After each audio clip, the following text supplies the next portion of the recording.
Hey there, happy Thursday afternoon. It is Leslie Dories with Foundations Coaching and the creator of the Hero Husband Project, back again to continue the conversation about communication. And one of the things that we all know is that without good communication, it's really hard to have really good relationships. And back in my corporate days, long time ago, back as my kids would say, when the dinosaurs roamed the earth, I had to take a communications class, and they focused really on the importance of speaking and listening. And those two are really important things, because how we listen, what we hear, and how what we say and how we say it are really important. But over the years, I've learned that there's an even more important aspect of really good communication, and that's timing. When do we have a conversation? And the more important the conversation we want to have, the more important it is to be really aware of the timing. Now, one of the things that happens is we'll get upset about something. Something will happen, we'll get upset, we want to talk about it right now. And that's usually a really bad time to talk about it because we're flooded with emotion. And then there are some people, I call them digesters, who need to take information in, process it before they're ready to have a conversation. So they can't have a conversation right in the moment. And a lot of times, if you ever end up in a conversation with somebody and you're asking questions and they're saying, well, I don't know, it's because they haven't had time to process the information.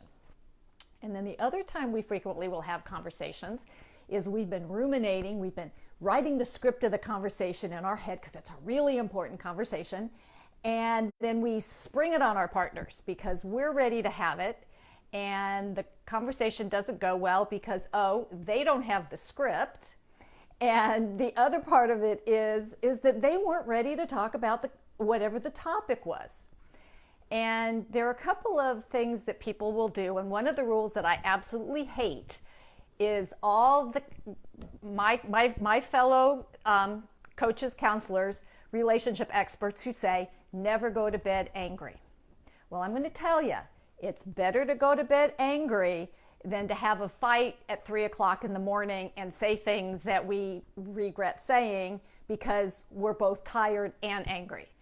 So one of the things that I highly recommend to people is to think about when is a good time to have a conversation. And a couple of rules of thumb. One, as I just mentioned, when you are calm. I know that goes against everything we ever hear, but if we start a conversation when we're angry, the chance of it going well is really slim. Two,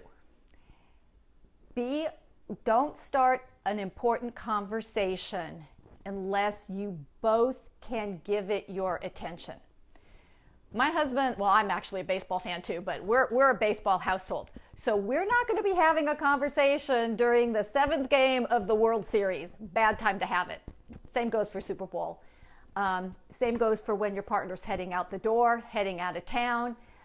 Those are not good times to have important conversations. You want to make sure that there is time that you both can devote, time and attention that you both can devote to the conversation.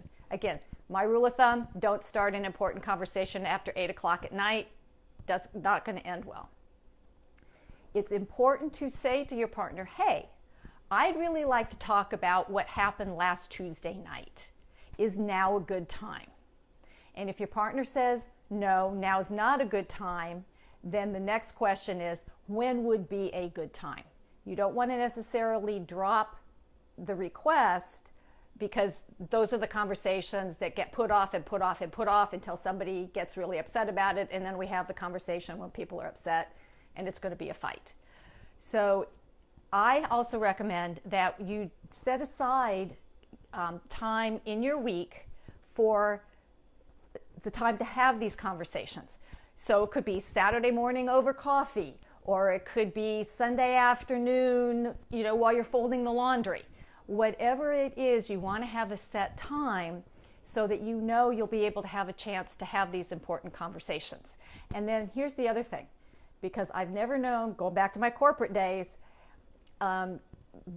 that there weren't meetings, that you didn't have a meeting to sit down and talk about the agenda and what you wanted to accomplish.